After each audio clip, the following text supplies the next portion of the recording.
Oke, baik. Bismillahirrahmanirrahim. Assalamualaikum warahmatullahi wabarakatuh.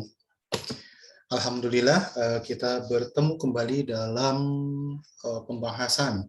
Kita lanjutkan pembelajaran kita.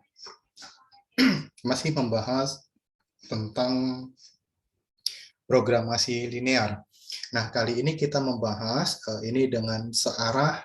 Beberapa waktu lalu kita mengadakan ujian tengah ya, dan di sini ada beberapa case yang sekiranya itu mesti Anda kerjakan dalam rangka mencari solusi terbaik dalam satu kasus bisnis. Oke, baik saudara, mari perhatikan baik-baik. Pada kesempatan ujian yang telah lewat, barangkali Anda menemukan ada satu case soal seperti ini, begitu ya. Nah, kali ini kita hadapkan itu ada satu case ini adalah perusahaan produsen apa nih? Ya, produsen tas ya. Kita perhatikan di sini dengan ada case di sini, produk itu ada dua macam. Ada tas bermerek Dodo dan ada tas bermerek Syamil, begitu ya. Nah, kemudian kita lihat uraiannya seperti ini, ada berapa mesin yang digunakan? Ya, ada 3 mesin. Mesin pertama itu untuk memberi logo pada tas bermerek Dodo ya. Sedangkan mesin kedua itu memang diciptakan untuk khusus memberi logo pada tas bermerek maaf ini bukan SpongeBob, tapi ini adalah Syamil ya. Kita tukar saja, ini bukan tas SpongeBob ya, tapi ini Syamil, maaf kita ganti saja.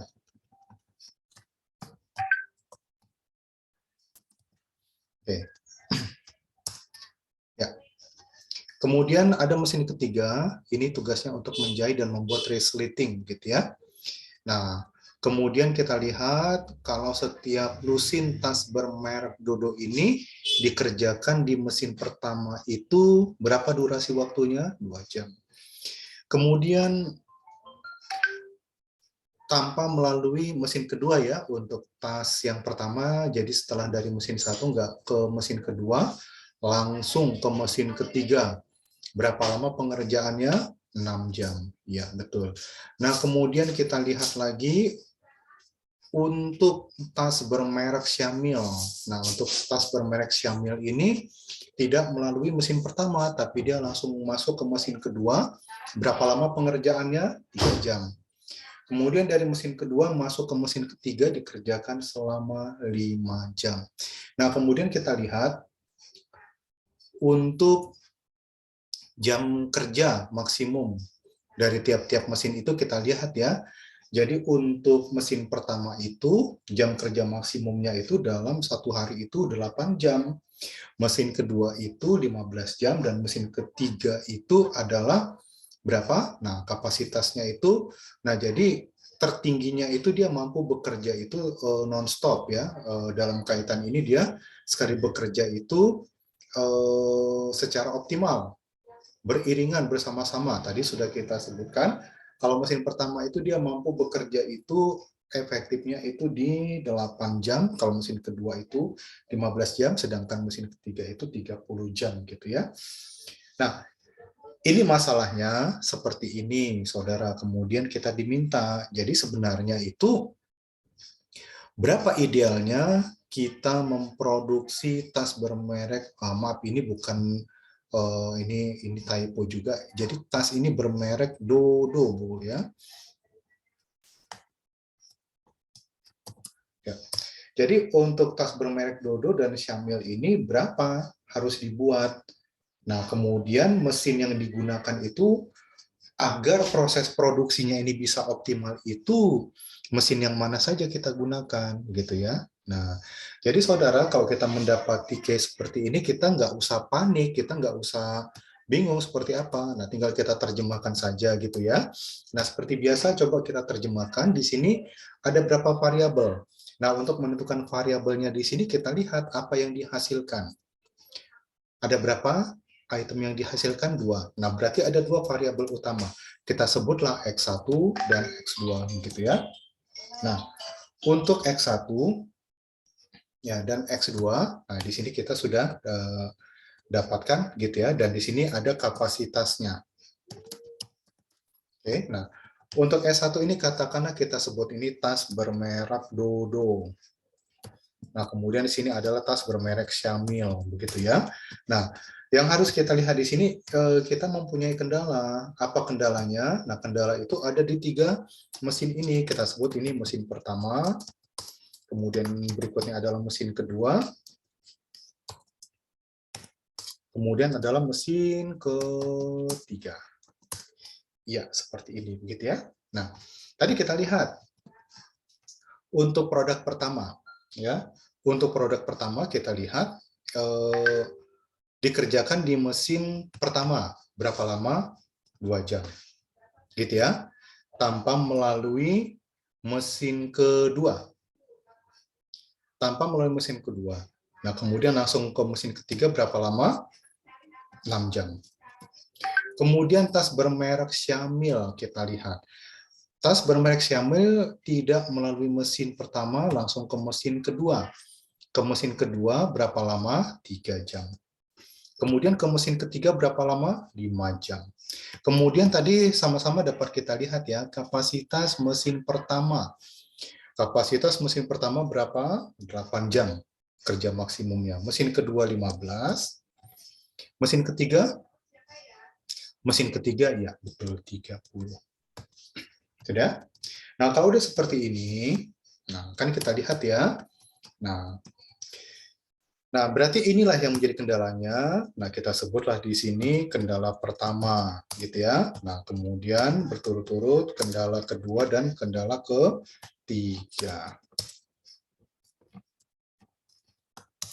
Oke.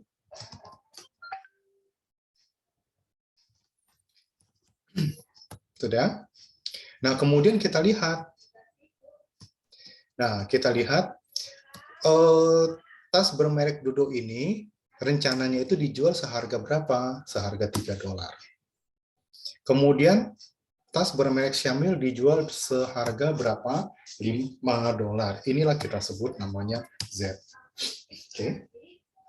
Sudah?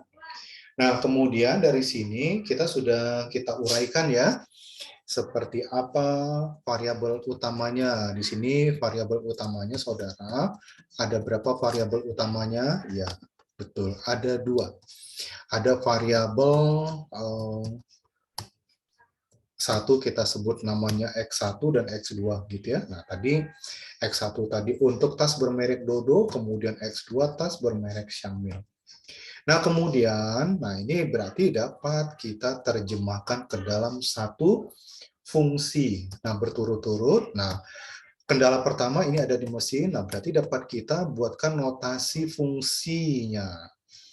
Ingat, karena kita di sini tugasnya mencari titik optimal, berarti di sini kita buatkan fungsinya dalam bentuk pertidaksamaan. Pertidaksamaannya, nah saudara sudah tahu ya, tentunya harus sudah tahu. Nah, pertidaksamaannya menggunakan tanda lebih kecil atau sama dengan. Oke, mulai kita terjemahkan. Nah, berarti di sini dapat kita terjemahkan di sini adalah 2x1, begitu ya. Nah, 2x1, nah x2-nya berapa? X2-nya 0. Ya, 0. Oke. Nah, kemudian nah, nilai kanannya berapa di sini? Nilai kanannya sama dengan kapasitas adalah 8. Kemudian kita lihat di sini. Untuk di kendala kedua, ada di mesin kedua. X1-nya berapa? X1-nya 0. Oke, X1-nya di sini 0. Kemudian X2-nya berapa, saudara? X2-nya di sini 3. Berapa nilai kanannya? Nilai kanannya di sini 15. Oke, ya. Oke, saudara dapat lihat ya. Nah, kemudian kendala ketiga. Kendala ketiga,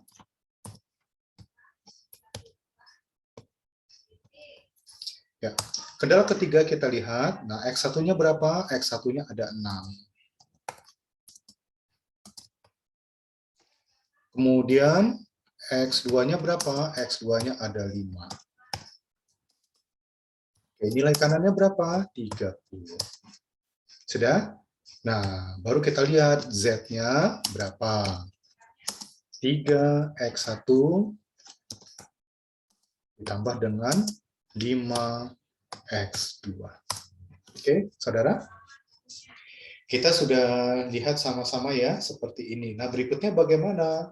Nah, berikutnya coba kita lihat dulu dari kendala atau fungsi kendala. Maaf ya, ini bukan tanda sama dengan dulu, tapi di sini kita gunakan tanda pertidaksamaan. Pertidaksamaannya itu apa tadi? Nah, kalau kita mencari optimal, kita menggunakan pertidaksamaannya itu dengan menggunakan tanda lebih kecil atau sama dengan. Oke, lebih kecil atau sama dengan. Begitu juga yang di bawah ya.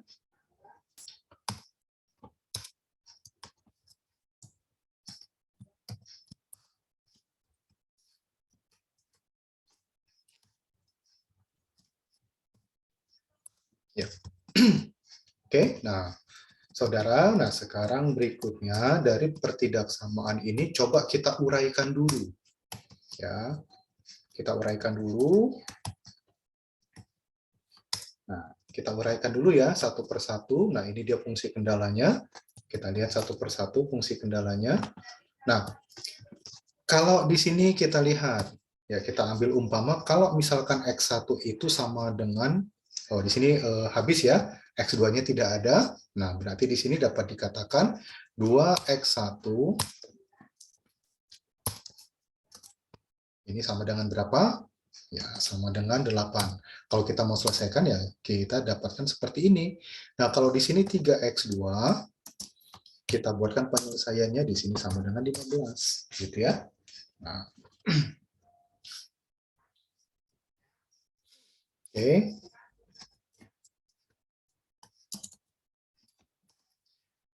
Oke, nah berarti di sini dapat kita hitung X1, berarti di sini berapa? X1-nya di sini ya tinggal kita bagikan 8 dibagi 2 sama dengan 4, gitu ya. Nah, kalau di sini X2-nya berapa, Saudara? Nah, X2-nya di sini juga dapat kita lihat, berarti 15 dibagi 3. Berapa? 5. Ya, sudah ya. Nah, berikutnya di sini kita lihat, nah jika di sini X1 sama dengan 0, berarti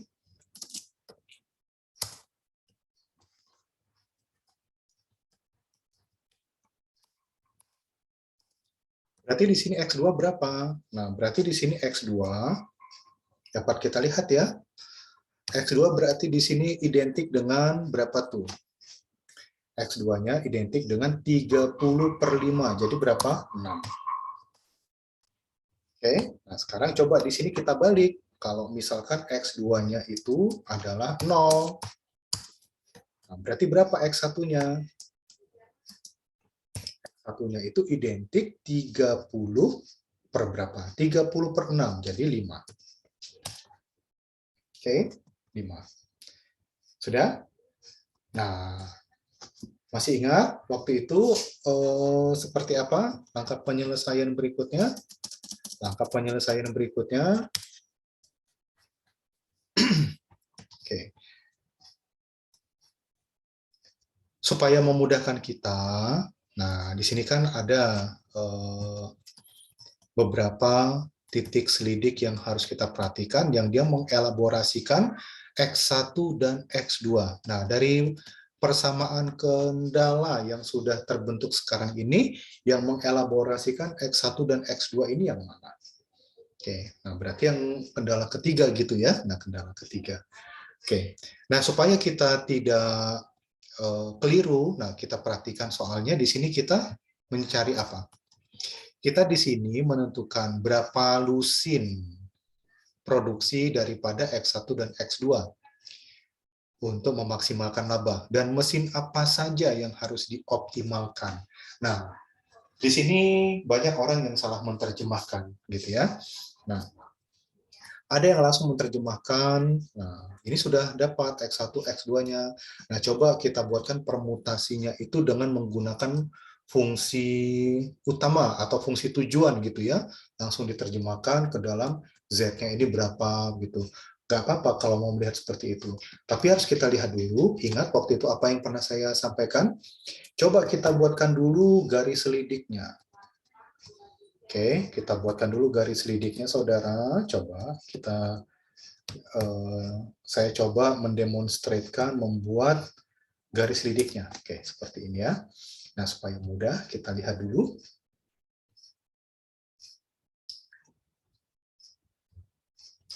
Ya, di sini kita lihat untuk pemetaan ordinat dan absisnya. Nah, kalau kita ambil dari persamaan kendala pertama, di sini sudah didapatkan X1 dan X2. Nah, kita sebutlah di sini ini adalah ini sumbu X1. Kalau kita terjemahkan ke dalam matematika ini adalah X. Kemudian di sini kita sebutlah namanya sumbu X2, atau kalau kita terjemahkan ke dalam matematika kita sebut namanya Y atau Y, begitu ya. Nah, kalau di sini kita lihat X1 itu sama dengan 4, oke, mari sama-sama kita buatkan skalanya. Misalkan di sini adalah, maaf, 1,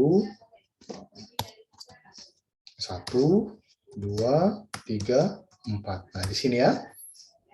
Nah, kemudian 1, 2, 3, 4, 5, 6. Gitu ya. Nah, kita buat skalanya seperti ini.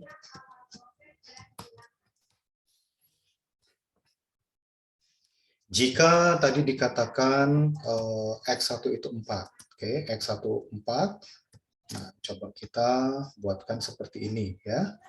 X1 itu 4, nah, berarti inilah untuk menerjemahkan dari persamaan atau pertidaksamaan 2X1 sama dengan 8.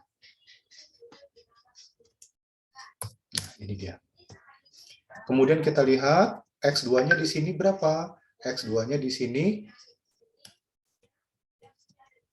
5.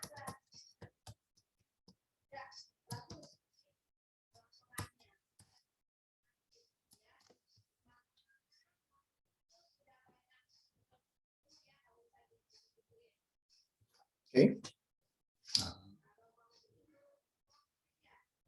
Nah, kemudian kita ambil dari pertidaksamaan yang ketiga. 6X1 ditambah dengan 5X2 lebih kecil sama dengan 30, dan itu sudah kita rubah menjadi kepersamaan. Nah, jadinya seperti ini. X1 itu 5, nah di sini dia titiknya 5, kemudian X2-nya adalah 6 di sini. Oke. Nah, selanjutnya apa yang kita lakukan? Coba kita buatkan garis lidik berikutnya. Nah, coba titik tadi itu kita hubungkan.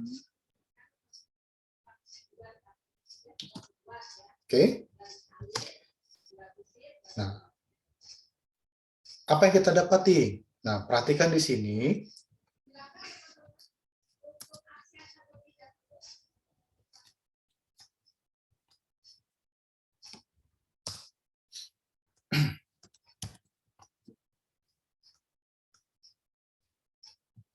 Kita beri nama dulu. Nah, ini di sini.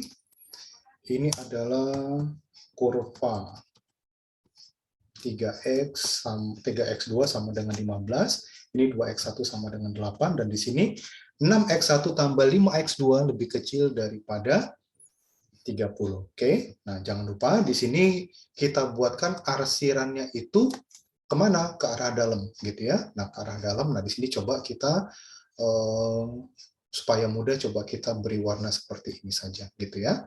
Nah,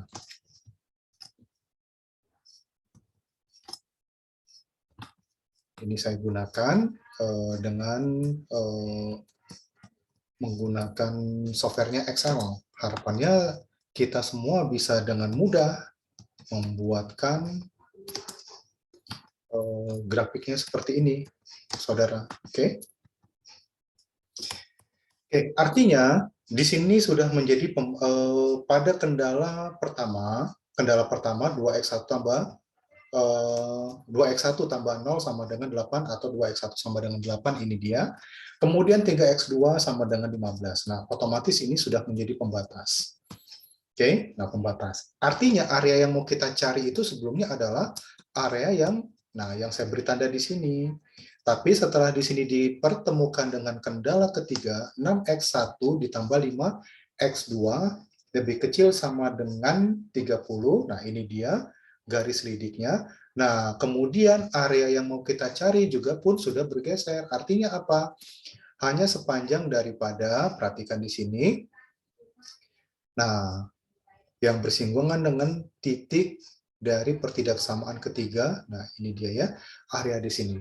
Nah, kita lihat di sini ada dua titik potong. 6x1 tambah 5x2 lebih kecil daripada 30 bertemu dengan grafik 3x2 sama dengan 15. Dan dia pun bertemu dengan 2x1 sama dengan 8. Oke. Nah, kalau udah seperti ini bagaimana? Artinya di sini ada dua titik optimal yang harus kita cari. Mana yang paling optimal? Oke. Mana yang paling optimal? Oke. Nah, langsung saja kita lihat. Nah, di sini kita perhatikan. Kita coba ambil dari persamaan atau pertidaksamaan pertama dengan pertidaksamaan ketiga. Oke. Langsung saja di sini kita lihat 2x1 sama dengan 8. Nah, di sini 6x1 ditambah dengan 5x2, karena mau kita selesaikan, makanya kita rubah ke dalam bentuk persamaan, gitu ya. Nah, sama dengan 30.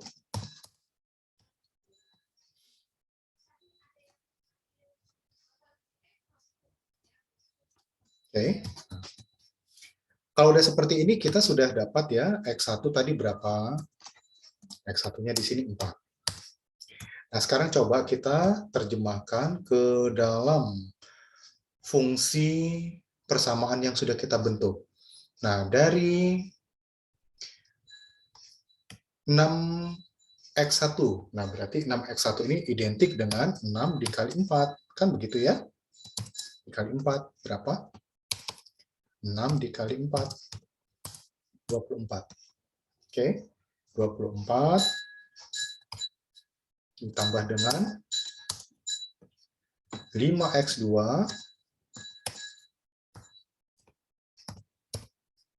sama dengan berapa? Sama dengan 30. Nah, berarti di sini dapat kita lihat 5x2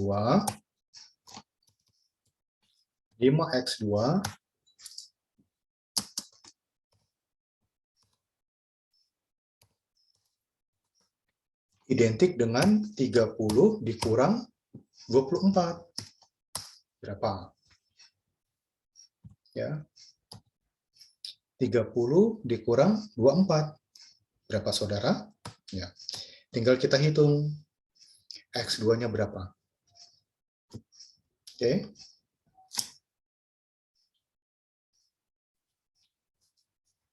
X2-nya di sini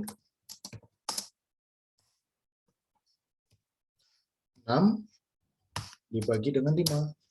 Berapa? 1,2. Kemudian kita coba terjemahkan ke dalam fungsi tujuan.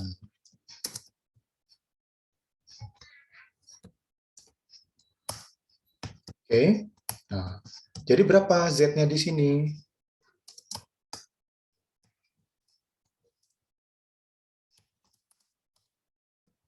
Nah, Z di sini coba kita lihat. 3x1, x1 tadi berapa? 4. Oke. 3 dikali 4. Ditambah dengan 5x2. 5 dikali 1,2. Berapa? Z-nya di sini 18. Oke. Nah, jadi pertama, untuk titik temu dari grafik 6x1 tambah 5x2 dengan 2x1 sama dengan 8, maka didapati hasil optimalnya 18. Apa ini sudah selesai? Belum. Oke. Nah, selanjutnya mari kita lihat dari pertidaksamaan 2 dan 3. Kalau di sini kita sudah dapatkan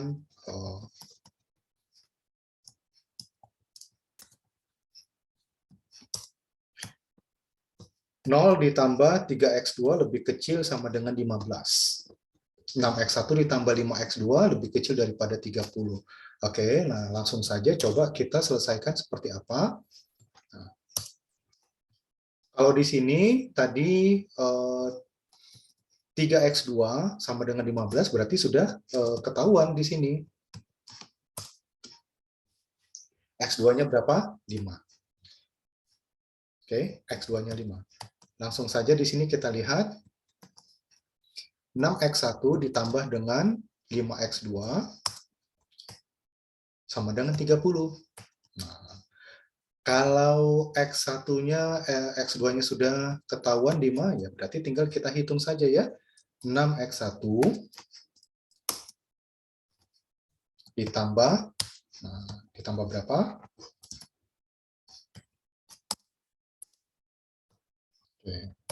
5x2. 5 dikali X2-nya berapa? 5. Ya, 5 kali 5. 25. Di sini berapa? 30. Nah, berarti di sini dapat kita hitung 6x1 ini berapa, saudara? Nah, berarti 6x1 30 dikurang 25. Berapa? 5. Nah, berarti X1 berapa? X1 sama dengan 5 dibagi 6. Berapa? Ya. 0,83.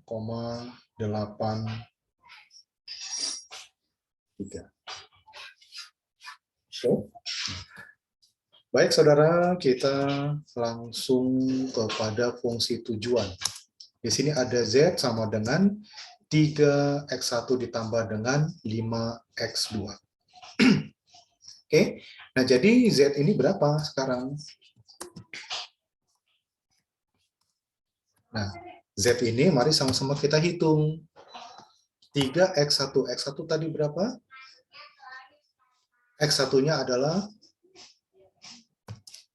0,83.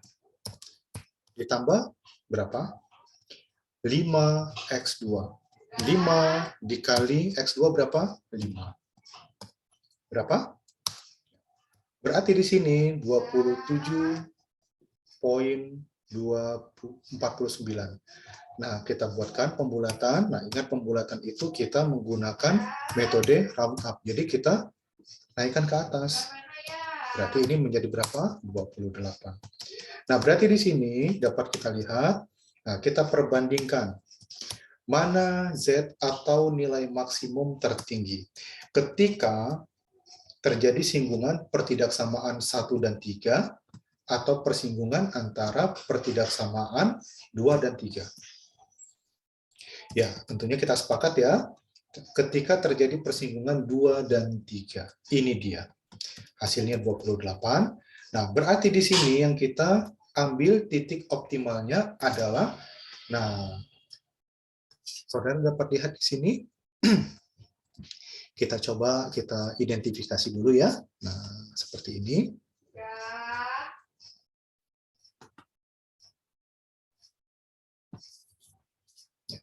Ini dia titik optimalnya yang kita cari di sini. Ya. Ini dia titik optimalnya. Oke. Nah, inilah area yang menjadi area penyelesaiannya. Ini titik optimalnya. Oke. Nah, kita lihat di sini kendala kedua dan ketiga. Nah, kendala kedua tadi mesin berapa? Mesin kedua. Kendala 3 mesin ketiga. Nah, artinya apa? Di sini dapat kita simpulkan. Oke, kesimpulannya apa?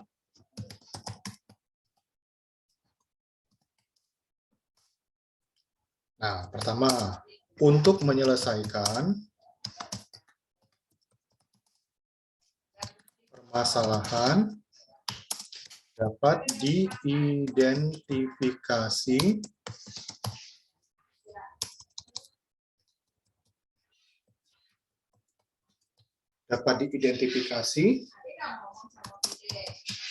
jumlah X1 berapa? Nah, X1 yang kita gunakan itu adalah ini dia. X1-nya berapa? X1-nya 0,83, sehingga ini dapat kita artikan sama dengan 1. Kemudian X2-nya berapa? X2-nya di sini kita lihat adalah 5. Berarti untuk produk tas dengan merek Dodo, ini sebanyak 1 lusin ya. Kemudian Syamil, itu sebanyak 5 lusin. Oke. Nah, kemudian di sini kita diminta menerjemahkan mesin yang dapat dioptimalkan. Mesin berapa aja? Nah, di sini kita lihat kendala kedua dan ketiga. Nah, berarti di sini adalah mesin kedua ya, dan mesin ketiga. Nah, kenapa demikian? Nah, ini sangat memungkinkan gitu ya. Kenapa? Nah, mesin pertama dan mesin kedua fungsinya itu kurang lebih sama-sama membuat logo gitu kan. Nah, dengan adanya case seperti ini, saudara, artinya apa? Kita diminta menyelesaikan masalah atau optimalnya seperti apa. Nah, pengertiannya dengan kondisi seperti ini, mesin kedua itu kita fungsikan, yaitu untuk membuatkan logo baik untuk di tas merek Dodo dan juga tas untuk merek Syamil. Sementara mesin satu itu ya nggak usah kita optimalkan.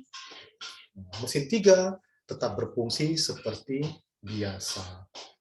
Oke, nah lalu berapa keuntungan maksimalnya? Nah, keuntungan maksimalnya di sini dapat kita lihat.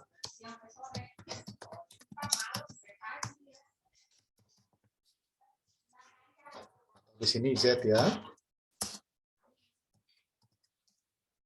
Nah, dapat kita lihat di sini saudara berapa? Keuntungan maksimumnya ini dia 28 dalam skala dolar. Oke. Oke, baik saudara. Untuk yang di case pertama seperti ini, mudah-mudahan apa yang saya sampaikan ini menjawab dan ini dapat kita pahami bersama-sama. Ingat dari awal ketika kita dihadapkan dengan soal seperti ini, terlebih dahulu kita terjemahkan apa yang menjadi variabel utamanya. X1, X2, atau seterusnya. Ada berapa yang menjadi outputnya? Nah, di sini dapat kita terjemahkan X1-nya itu adalah tas bermerek Dodo, kemudian X2 itu tas bermerek Syamil. Kemudian apa-apa saja yang menjadi sumber dayanya yang kita gunakan, di sini adalah mesin dengan hitungan jamnya. Ada 3 mesin, nah itulah yang menjadi kendala, yang itu nanti kita buatkan notasi fungsi kendalanya. Tinggal kita lihat kemana arah permasalahan ini. Apakah kita ingin mencari titik optimal atau minimal? Nah, dari situ silakan Anda membuat suatu pengembangan sendiri sesuai dengan arah kasus dan harapan atau ekspektasi yang diinginkan. Oke, mudah-mudahan ini menjawab. Oke, berikutnya kita masuk kepada case kedua ya. Nah, untuk case kedua di sini kita lihat. Oke, dalam suatu kasus bisnis juga di sini dapat kita lihat saudara, ada 3 tipe produk yang dihasilkan. Nah, apa itu? Produk pertama, kedua, dan ketiga. Kita sebut itu produk tipe A, tipe B, tipe C begitu ya. Nah, kemudian inilah yang menjadi variabel utamanya X1, X2, dan X3. Kemudian di sini yang menjadi sumber dayanya itu ternyata adalah proses kerja.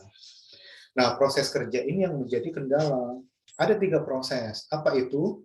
Pencetakan, perapihan, dan pengemasan. Oke. Nah, di sini kita lihat ya. Artinya produk pertama itu mengalami proses pencetakan itu selama 10 jam.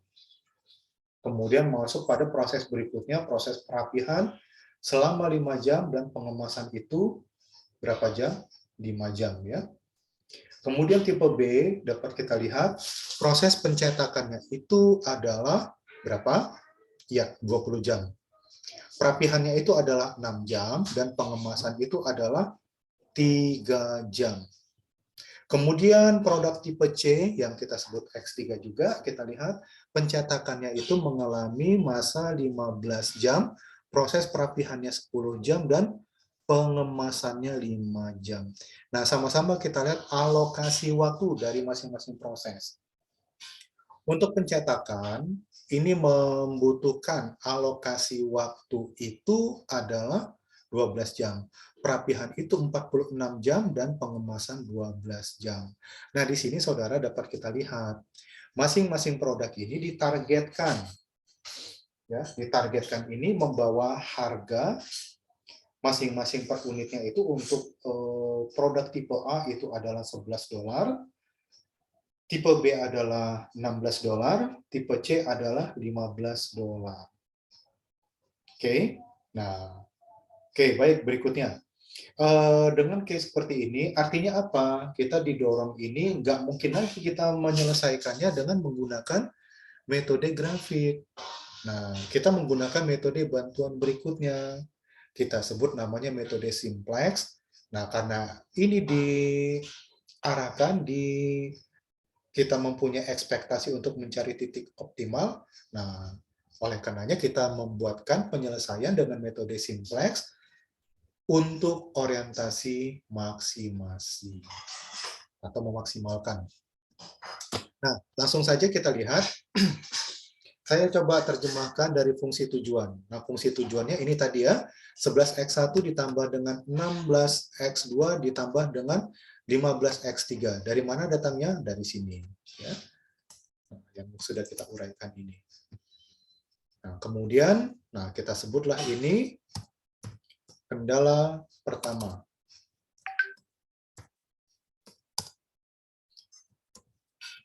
Kemudian ini adalah kendala kedua, dan ini adalah kendala ketiga.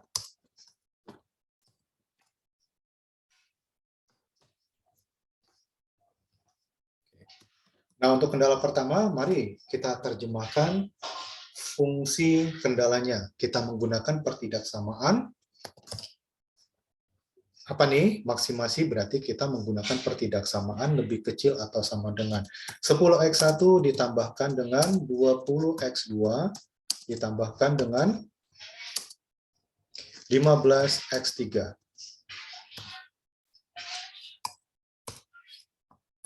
Oke, mempunyai nilai kanan ataupun alokasi waktu berapa? 12. Kemudian 6x1 ditambah dengan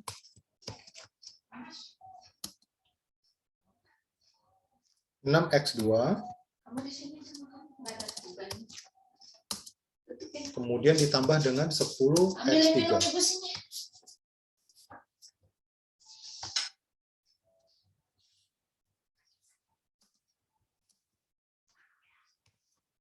Nilai kanannya berapa? 46.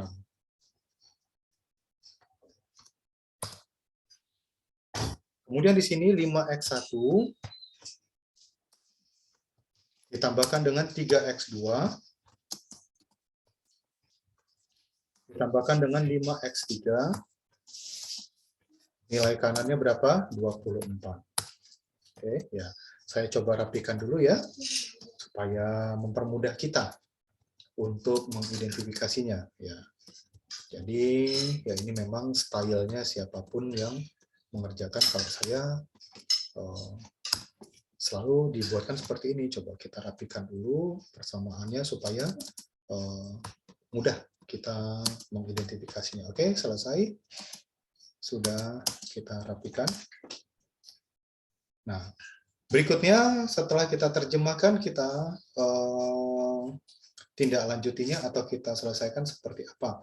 Nah, sebelum kita cari penyelesaiannya, coba kita ubah dulu tiap-tiap fungsi, baik itu fungsi kendala ataupun fungsi tujuan ke dalam bentuk baku. Nah, bentuk baku daripada fungsi tujuan, nilai kanan atau sama dengannya itu harus sama dengan 0. Mohon maaf ya, tadi di sini kita menggunakan pertidaksamaan. Ya, belum kita selesaikan dulu ya. Ini masih menggunakan pertidaksamaan.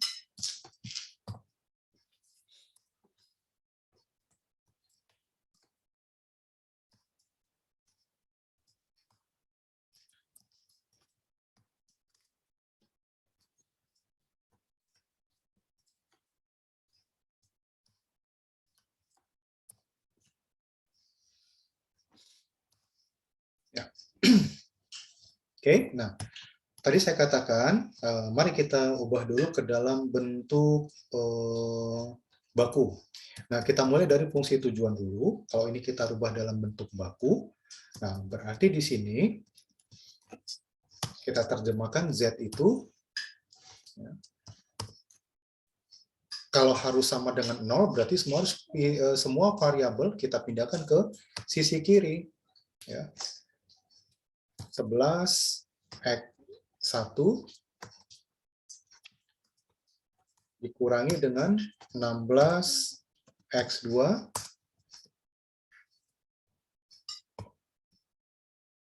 dikurangi dengan 15x3. Ya, ini dulu ya. Coba kita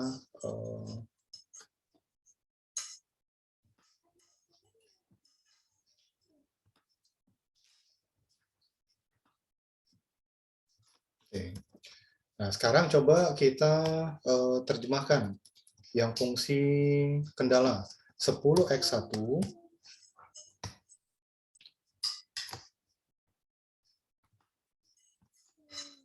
10x1 ditambah dengan 20x2 ditambah dengan 15x3. Oke, nah cukup sampai di situ belum ya? Masih kita tambah. Nah, masih ingat waktu itu kita ketemu dengan apa? Kita temu dengan namanya variabel slack atau variabel tersembunyi. Nah, untuk di kendala pertama kita sebut namanya variabel slack pertama, kita sebut namanya S1 atau S1 gitu ya. Nah, dia tidak mempunyai variabel slack kedua dan tidak mempunyai variabel slack ketiga. Oke. Nilai kanannya berapa? 12.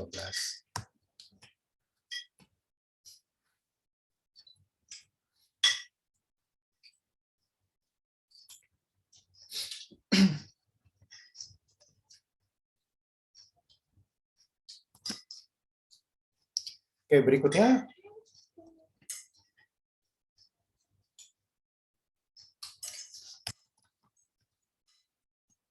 Nah, kembali kita rapikan ya. Nah, coba kita rapikan. X1 disejajarkan dengan X1. Nah, di sini dia. Oke, nah berarti di sini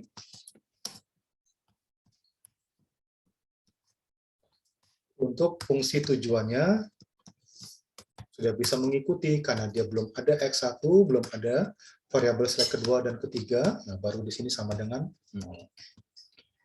Nah, berikutnya di sini kita lihat ada 6x1. Nah, ini kenapa dibuat maju seperti ini? Karena di kendala pertama dia tidak ada Z-nya. Dia juga tidak ada Z-nya di kendala kedua gitu ya. 6x1 ditambah dengan 6x2 ditambah dengan 10x3.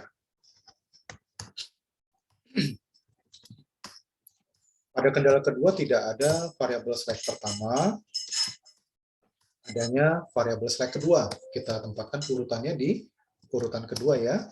Tidak ada variabel select ketiga. Nilai kanannya berapa? Nilai kanannya di sini adalah 46. Oke, nah berikutnya 5x1. Sama seperti tadi, dia tidak memiliki Z di sini. Ditambah dengan berapa? Ditambah dengan 3x2. Kemudian ditambah dengan 5x3. Dia tidak ada variabel select 1, tidak ada variabel select kedua, hanya ada variabel select ketiga.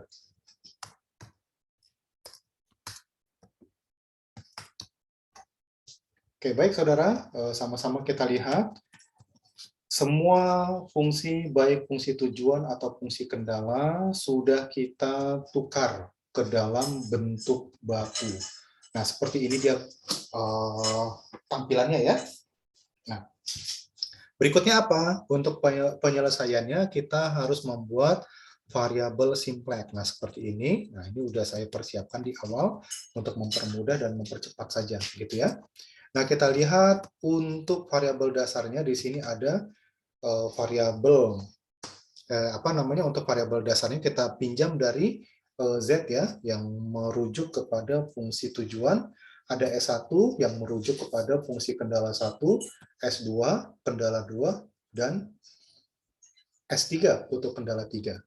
Nah, selanjutnya variabel dasar di sini mulai dari Z dan S1 kita sebutlah di sini namanya baris. Ada baris 1, nah kita sebutlah di sini baris 1. Kemudian ada baris 2.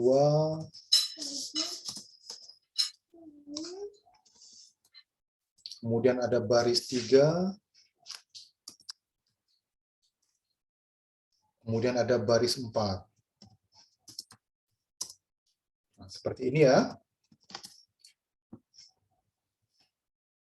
Kemudian di sini pun kita lihat, nah di sini ada kolom.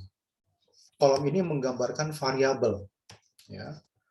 Nah di sini ada kolom pertama di sini merujuk kepada tujuan, kita sebut namanya kolom 1, kolom 2, oke. Nah seterusnya sampai dengan kolom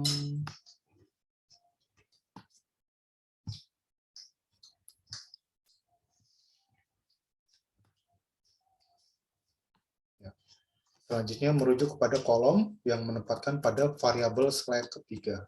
Oke, nah seperti ini. Berarti untuk case seperti ini dapat kita terjemahkan ada 7 kolom, ada 4 baris.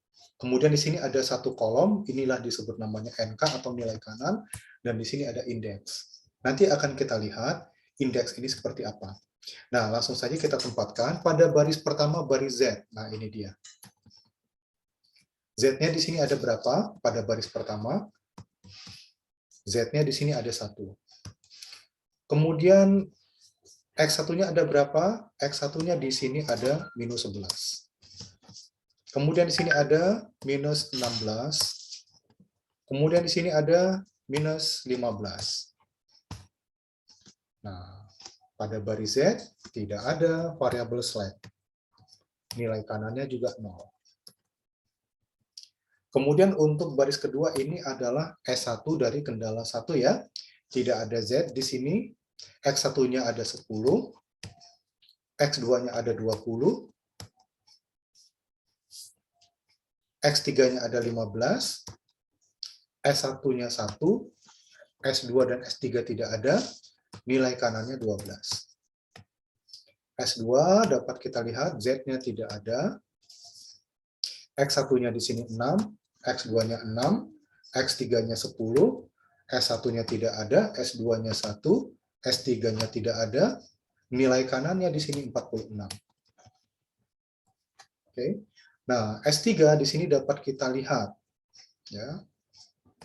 Nah, ini untuk mempermudah, coba supaya teman-teman semuanya tidak bingung, nah coba saya coba pindahkan supaya sejajar, biar kita pun harapannya kita bisa melihatnya itu dengan lebih rapi. Nah, seperti ini ya. Nah, di sini kita lihat Z-nya tidak ada. Kemudian X1-nya 5, X2-nya 3, kemudian X3-nya di sini 5, tidak ada S1, tidak ada S2, adanya S3. Nilai kanannya di sini 24. Berikutnya apa? Kita akan mencari dulu kolom kunci. Nah, kolom kuncinya itu dari mana? Kita lihat dari baris Z. Dari baris Z kita identifikasi dulu nilai negatif yang paling kecil atau yang paling negatif. Ada negatif 11, negatif 16, negatif 15. Nah, kalau kita mau memilih mana yang paling negatif ya, berarti kolom X2 di sini inilah yang menjadi baris kunci pertama. Supaya mudah coba saya bedakan warnanya. Ya, ingat ya untuk mencari baris kolom kunci, maaf. Kita acuannya dari baris Z. Kita lihat mana yang paling negatif. Nah, berikutnya, sekarang kita mencari indeks. Kita mencari indeks, nah kita lihat di sini. Untuk mencari indeks cukup di sini kita bagikan nilai kanan dibagi dengan nilai kolom yang ada di kolom kunci. Nah, seterusnya kita dapat copy paste. Ya, kita dapat copy paste. Sudah? Nah, ketentuan tadi coba perhatikan pada ketentuan yang sudah kita pelajari, nilai kanan di sini tidak boleh minus. Kalau minus berarti harus kita kalikan minus 1 atau minus 1. Kemudian, nah setelah kita tentukan kolom kunci, kita harus menentukan baris kunci. Cara menentukan baris kunci, nah di sini kita lihat dari indeks, kita coba perhatikan mana nilai positif paling kecil. Nah, ternyata nilai positif paling kecil di sini ada di nilai 0,6. Ini ada di baris yang mana? Berarti ada di baris S1. Kita sebutlah dia ini sebagai baris kunci pertama. Antara kolom kunci dan baris kunci ada satu angka yang menjadi titik potong. Angka inilah kita sebut namanya angka kunci atau pivot. Sudah? Berikutnya, kita buatkan tabel yang kedua. Acuannya kita harus membuat dengan baris yang baru. Nah, baris yang baru dari mana acuannya? Dari baris kunci yang sudah kita temukan di sini. Berarti dari baris, apa nih? Dari baris S1. Nah, untuk berikutnya, baris S1 ini akan berubah nama menjadi apa? Lihat variabel pembawanya di sini apa? X2. Berarti di sini, baris berikutnya kita sebut baris S2, bukan lagi baris S1, tapi berubah menjadi baris X2.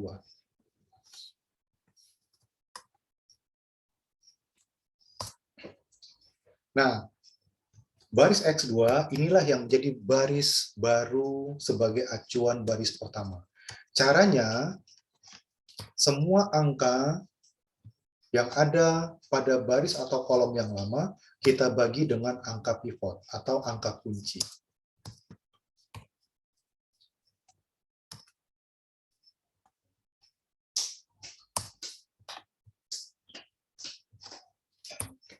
Termasuk angka pivot ini sendiri, kita bagikan dengan angka pivot itu juga.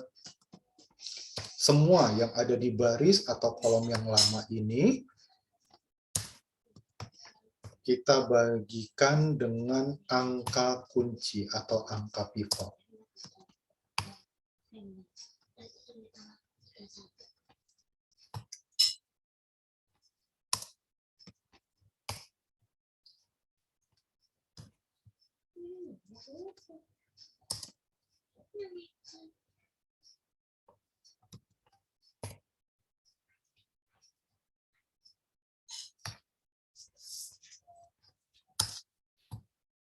Ya. Inilah baris baru yang menjadi acuan pertama. Kemudian kita ingin mencari baris-baris yang lain. Nah, untuk baris-baris yang lain, dari mana kita bentuk? Nah, cara membentuknya, misalkan kita ambil dari baris S2. Nah, baris S2 yang baru sekarang, nah, cara membentuknya, nilai pada baris yang lama atau kolom yang lama dikurangkan dengan hasil kali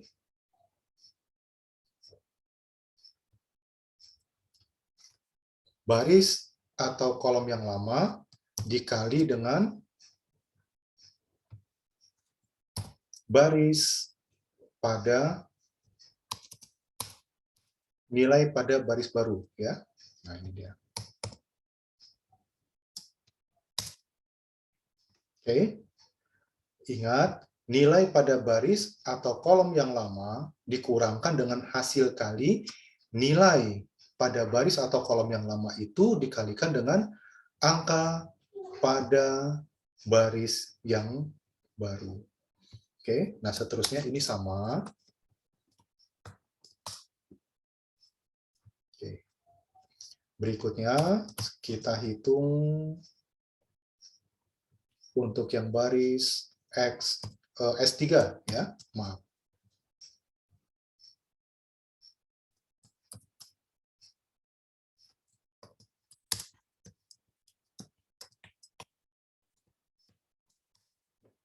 Sudah dapat? Berikutnya kita hitung nilai Z di sini.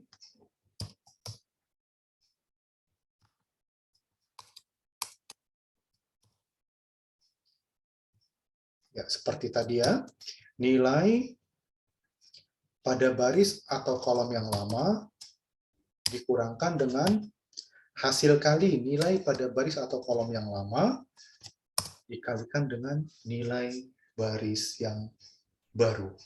Oke. Nah, kemudian kita cari indeks seperti tadi.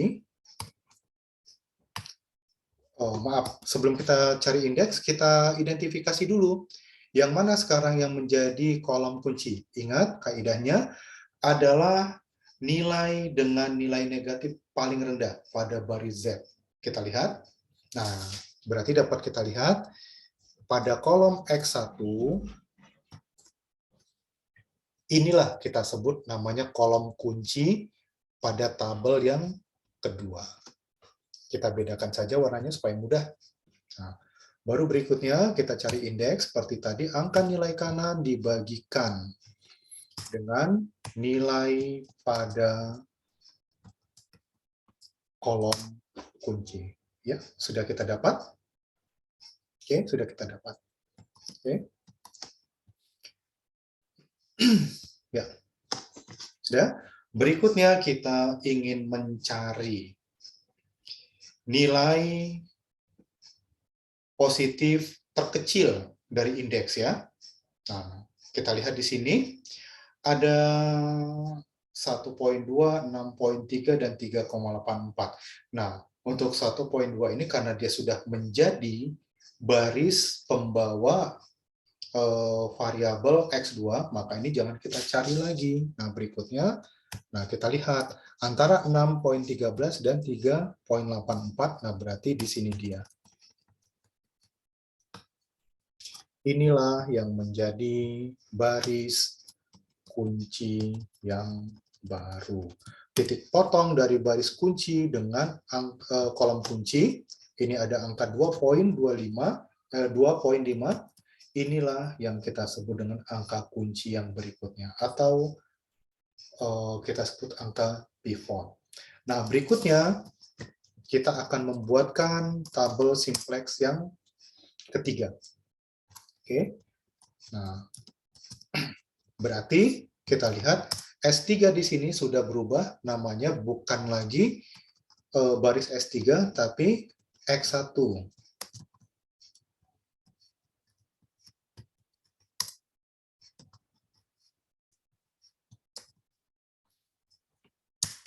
Ya, seperti tadi, untuk membuat angka pada baris yang baru, angka pada baris atau kolom yang lama dibagi dengan angka kunci atau angka pivot.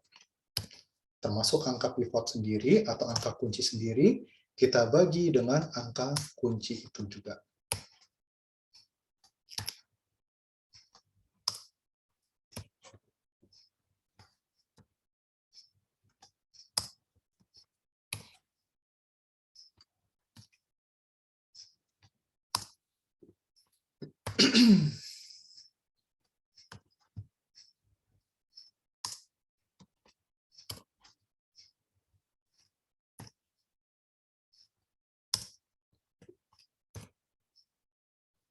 Ya, yang kita cari adalah hanya sampai nilai kanan ya, indeks tidak perlu. Sudah? Nah, berikutnya kita akan mencari nilai pada baris-baris yang berikutnya. Kita mulai dari baris S2 dulu ya, baris S2. Seperti tadi, nilai pada baris atau kolom yang lama, nilai pada baris atau kolom yang lama dikurangkan dengan hasil kali nilai dari kolom atau baris itu dikali dengan angka pada baris baru. Oke. Berikutnya seperti ini. Oke. Berikutnya juga sama seperti ini ya. Angka pada kolom atau baris yang lama dikurangkan dengan hasil kali angka pada kolom baris yang lama itu dikalikan dengan angka pada baris baru.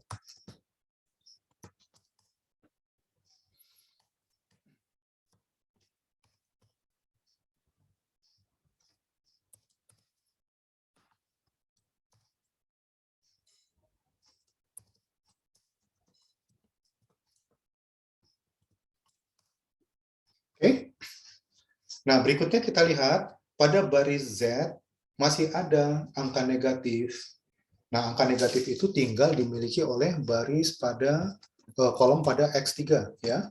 Maka ini otomatis menjadi kolom kunci yang berikutnya. Oke. Nah, kolom kunci yang berikutnya. Nah, kita cari indeksnya seperti tadi, Saudara.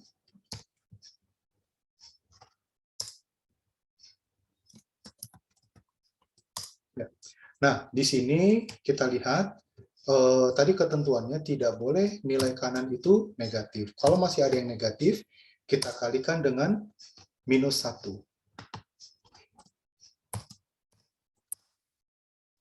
Oke, sudah?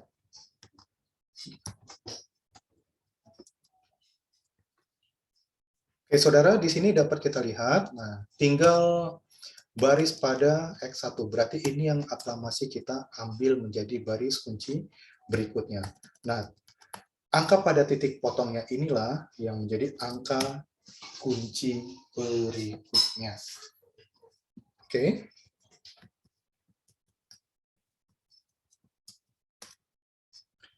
Kita lihat, nah berarti di sini S2 sudah berubah menjadi baris X3.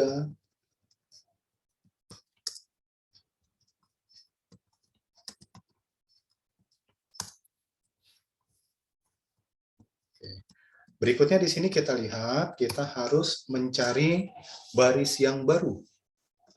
Nah, metodenya masih sama seperti tadi, angka pada baris atau kolom yang lama dibagikan dengan angka pada angka kunci atau angka pivot, termasuk angka pivot itu sendiri. Kita bagi dengan angka pivot itu juga, atau angka kunci itu juga.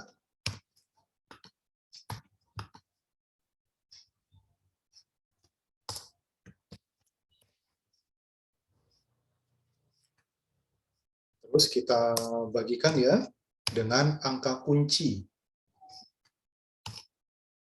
sampai dengan nilai kanan. Untuk indeks tidak perlu.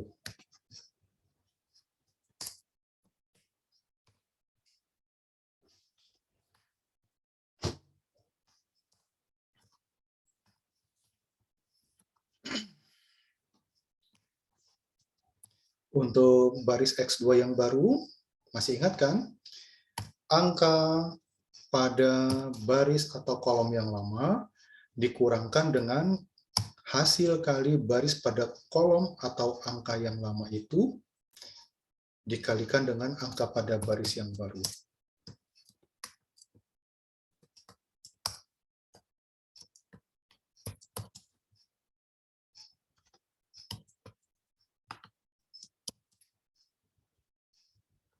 Kita jangan sampai keliru, jangan sampai salah menempatkan angka baris barunya ya.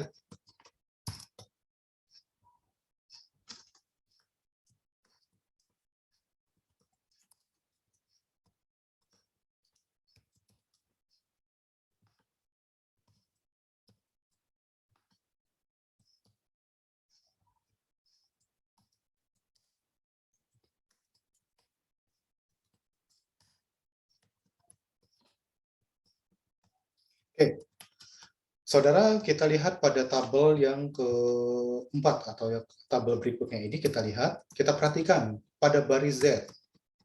Ternyata sudah tidak ada lagi angka pada variabel utama X1 atau X2 atau X3 yang bernilai negatif. Sudah tidak ada lagi. Artinya, kalau sudah tidak ada nilai negatif, berarti ini perhitungannya sudah selesai. Nah, perhitungannya dapat kita lihat di sini, tidak ada yang berangka negatif ya.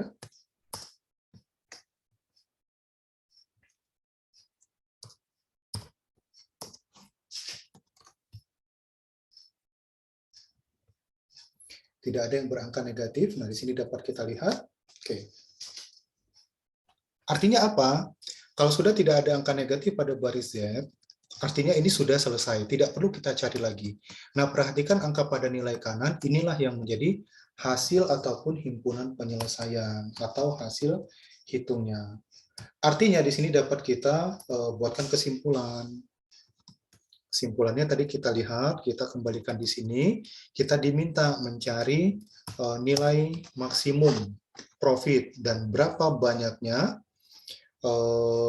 tiap-tiap item produk itu dihasilkan, unit yang tercipta itu berapa. Oke, baik, satu-satu kita buatkan dulu ya kesimpulannya.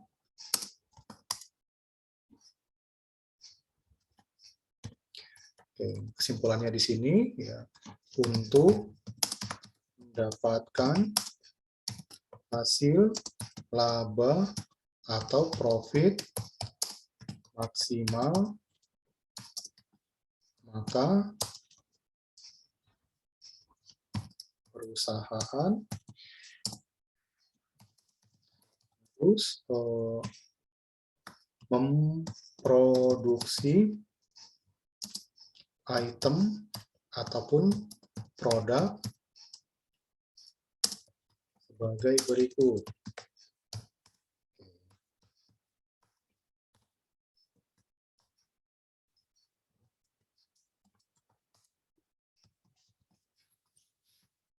Oke, mari sama-sama kita lihat ya untuk X1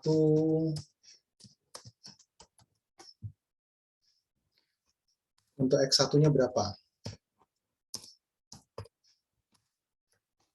Untuk X2-nya berapa? Dan X3-nya berapa?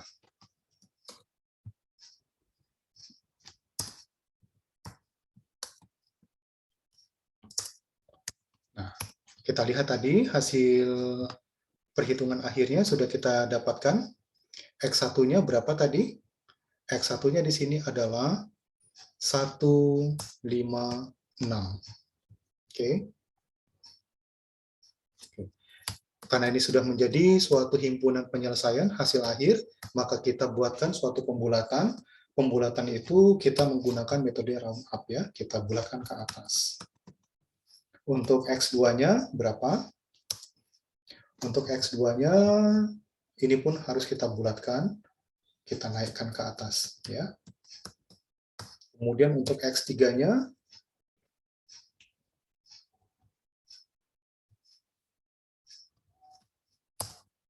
X3-nya 42. Ini dia. Sudah? Nah, kemudian yang berikutnya hasil laba atau profit maksimal adalah, nah berapa? Untuk mendapatkan hasilnya, mari kita kembali kepada fungsi tujuan. Ini dia. Berarti berapa nilai Z-nya?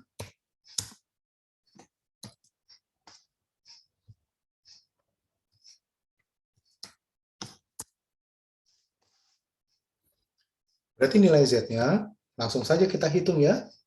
Berarti di sini 11x1, 11 dikalikan dengan 157.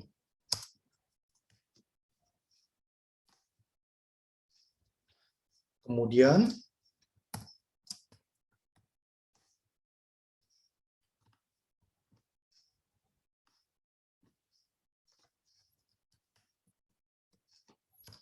X2-nya 16 dikalikan dengan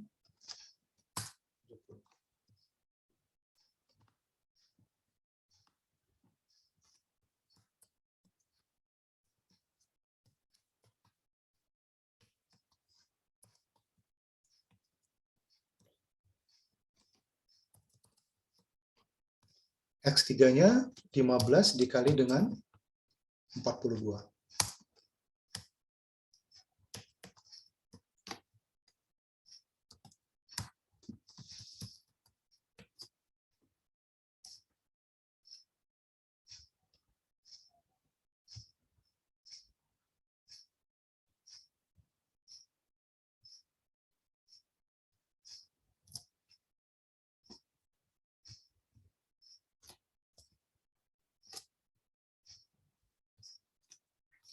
Secara otomatis, saudara, dapat kita hitung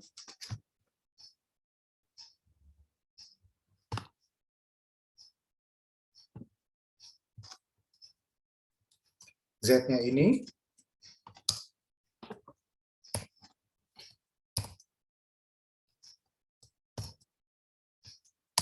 ya, inilah hasil dari Z-nya.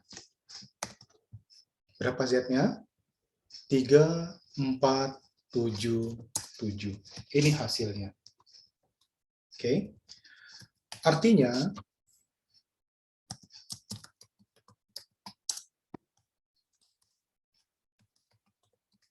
keuntungan maksimum yang diperoleh perusahaan adalah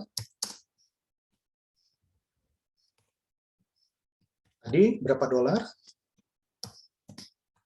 Ya. 3, 4, 7, 7.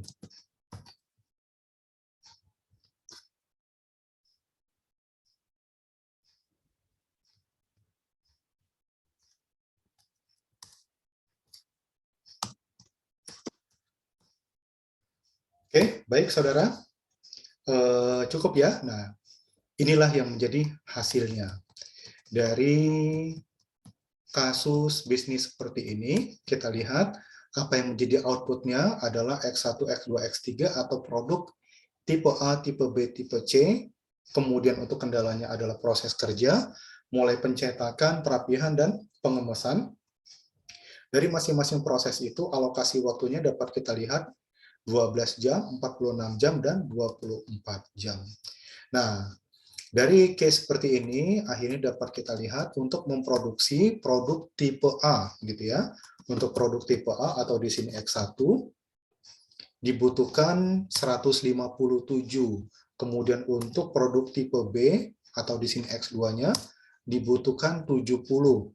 Ya, targetnya itu diharapkan itu adalah 70. Dan tipe C-nya di sini X3 adalah 42. Nah, jika ini diproduksi dengan harga masing-masing, untuk tipe A, tipe B, tipe C, harganya masing-masing $11, $16, dan $15 dengan taksiran produksi maksimal seperti ini akan didapatkan keuntungan maksimalnya atau revenue maksimalnya di sini adalah $3.477. Oke, baik saudara, mudah-mudahan apa yang saya uraikan ini menjawab dari kemarin ada yang bingung, ada yang kurang paham. Mudah-mudahan setelah ini Anda bisa lebih paham lagi sehingga tidak ada keraguan bagi kita untuk masuk pada proses ataupun tahap pembelajaran berikutnya. Dari saya demikian, kurang lebih mohon maaf. Semoga apa yang disampaikan ini benar-benar bermanfaat dan dapat diikuti. Ya, demikian dari saya. Billahi taufiq wal hidayah. Assalamualaikum warahmatullahi wabarakatuh.